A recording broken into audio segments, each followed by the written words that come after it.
Good morning, good evening, good afternoon, good night, whatever it may be. Hello again. Welcome. This is one half of the dynamic duo, G and C Sports Talk. I am the G and G&C Sports Talk Gary, where we do it for the culture, by the culture, because we are the culture. You did. Number one sports podcast. Why? Because our mama said so. Want to thank you again for tuning in.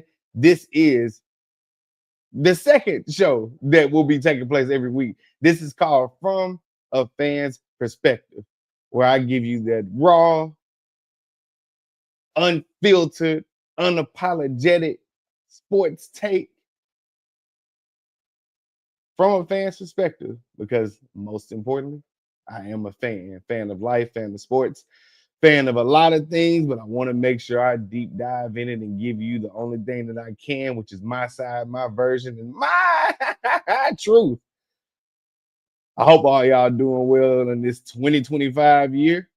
I know me, myself personally, it's been a grind. If you see bags under my eyes, just know this work is coming. It is coming. Yes. Without further ado, without wasting any more of your time, got to get used to these little buttons down here again. Want to take y'all into the mind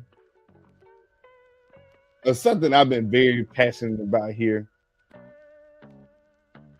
over the last few years. Something near and dear to my heart. Want to go ahead and set that scene for you. And I'm going to go ahead and put this up so we can get a real full effect of it. Yes, I am talking about the prime effect. If you tuned into our show this past Tuesday, it takes place at 7 p.m. Central Standard Time, G&C Sports Talk. If you've been tuning in for a while, it's something I've been talking about. I am on the other side of the prime effect, Deion Sanders coaching journey as it has taken place and where it's taken place. There are some positives. There are. Let me go ahead and just give you my version of the prime effect. The prime effect has to do with one person. Just mentioned him. His name is Deion Sanders. Heck of a player. Truly what a generational talent he is. Not all this candor coming from other sports reporters or sports techs or whatever it is. Truly a generational player, two-way player, if you will. Overall, the best or one of the best at his position while he played in the National Football League. And he also played baseball at the highest level professionally, both football and baseball, and did it arguably better than anybody else. I think the closest to him, or they are neck and neck, Bo Jackson. No relation. But yes, the prime effect has to do with not his playing career, but his coaching career. And when we talk about his coaching career, we got to make sure we set the whole scene for what it was, right? So Deion Sanders received his degree from an HBCU college and university, right? HBCU, Historically Black College University. That's where he received it from. Thank him for that, for sure. Then he went on to coach at Jackson State, another historically Black college university. He coached at this famous institution. I can go on rambling and naming some of the ones, but for the football program, the most famous person to come out of there, arguably, at least in my opinion, is Walter Payton. Famous running back for the Chicago Bears, came from Jackson State, little old bitty Jackson, Mississippi. He came from that college. So, to set the scene a little bit further, historically Black colleges and universities were meant for African Americans, black and brown people, if you will, who weren't allowed back when things were not together. This is the place where we were groomed, the place where everything took place, the place where you felt like home, right? This is the near and dear special place that it holds in my heart. I am a third generation HBCU graduate. Others have been first, second, third. You can go on down the list. Some are part of the people that found it, whatever it may be, right? But I don't want to focus on that too much right now. Deion Sanders went and he did great things for Jackson State University. Some will argue for HBCUs in general. When it comes to the impact that he had, You can think about it like this: the LeBron effect. LeBron seriously marginalized, globalized, whatever it may be. Cleveland Cavaliers then went to Miami Heat and did the same thing for that, even though they have their own culture, the scene, whatever it may be. Then went back to Cleveland Cavaliers and won them a championship. First in Cleveland Cavaliers history, might I add. And doing in doing so became an economic force, right? And so we can use this in the same aspect of what Deion did for Jackson State, bringing that light back to HBCUs because it did exist before.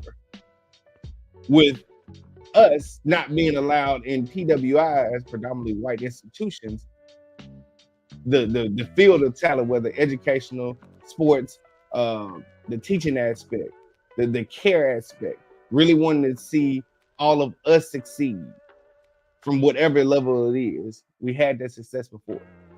It dissipated after certain laws were changed. That's inevitable, right? Change happens. But what we have here is the effect that he had, right? He brought exposure back. He got Jackson State on a national level notarized. They got that notary. They were able to be on ESPN. They had a college game day come there. That was the first time that it happened.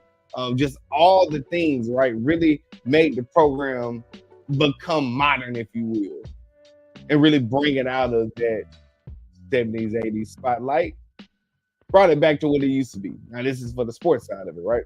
And then he left.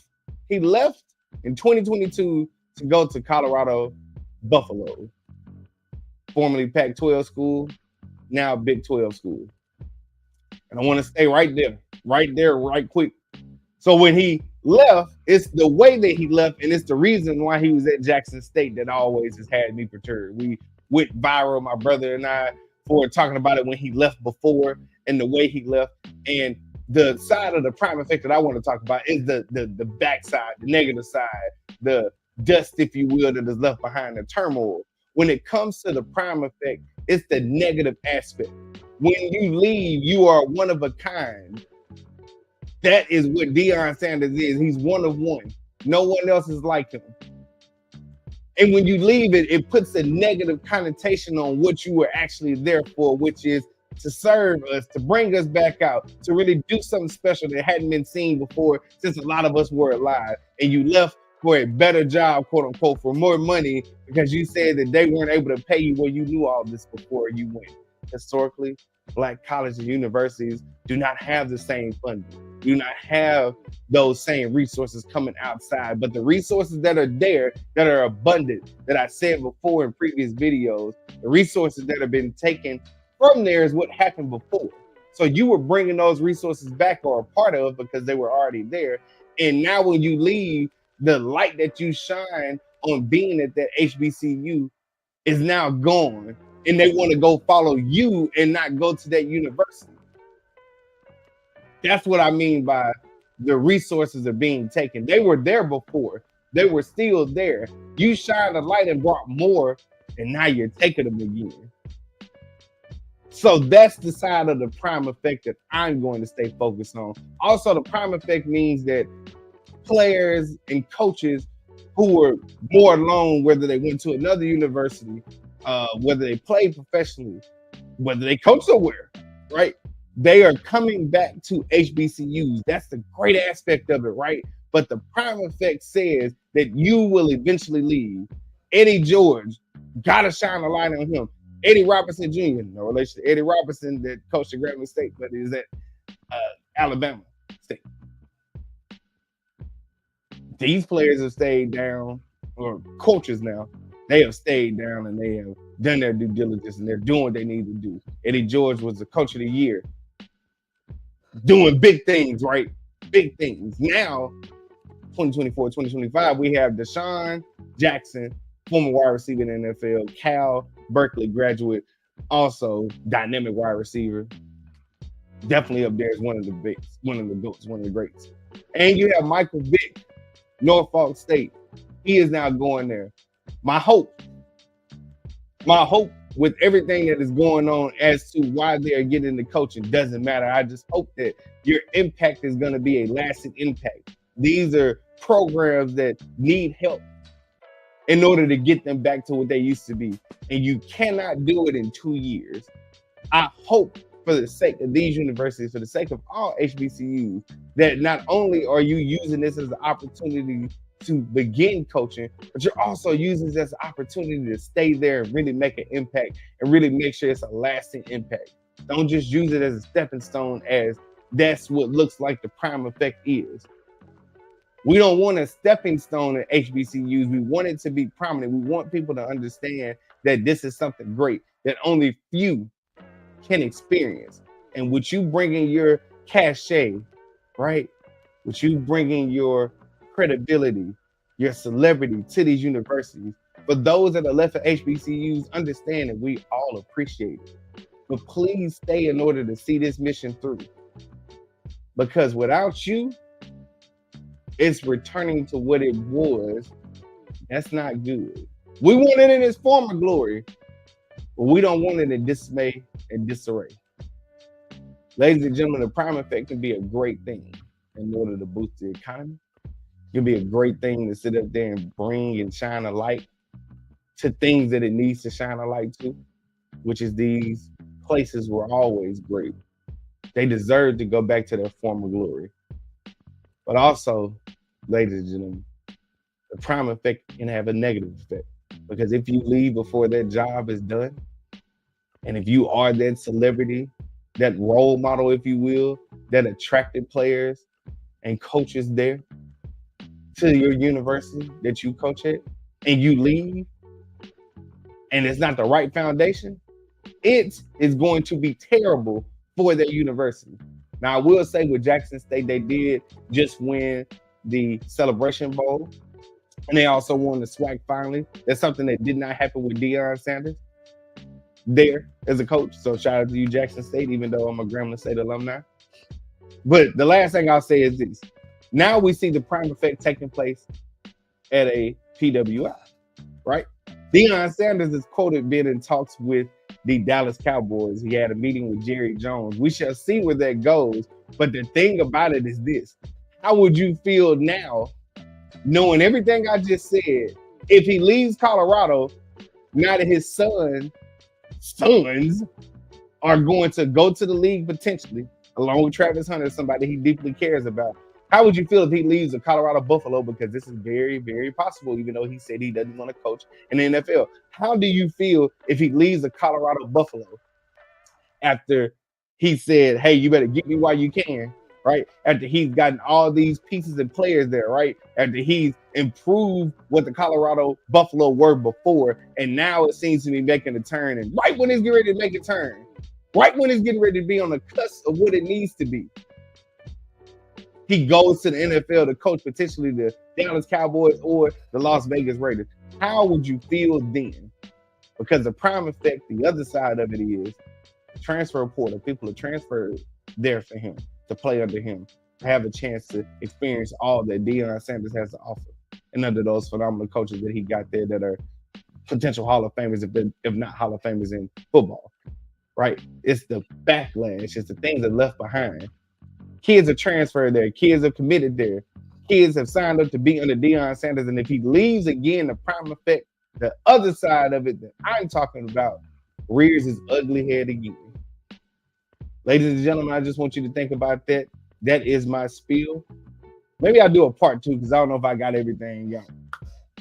But the prime effect has its good and its bad. And I wanted to make sure I talked about the bad first. And maybe we'll talk about the good next time. He's done great things. But it's the carnage and the wreckage that is left behind that I am looking at, that I am seeing, that I have witnessed. It's a negative side to it. Let's see where this unfolds. But once again, I'm the G in GNC Sports Talk. I am Gary. This is from a fan's perspective. Appreciate y'all for tuning in. Make sure you like, subscribe, and share. Tell me what y'all think in the comments. And also, if nothing else, man, I want to thank y'all. I want to say I love y'all. Now, this is GNC Sports Talk. This is GNC Sports Talk, where we do it for the culture, by the culture, because we are the culture. Remember, #1 sports podcast. Why? because our mama said so. And we are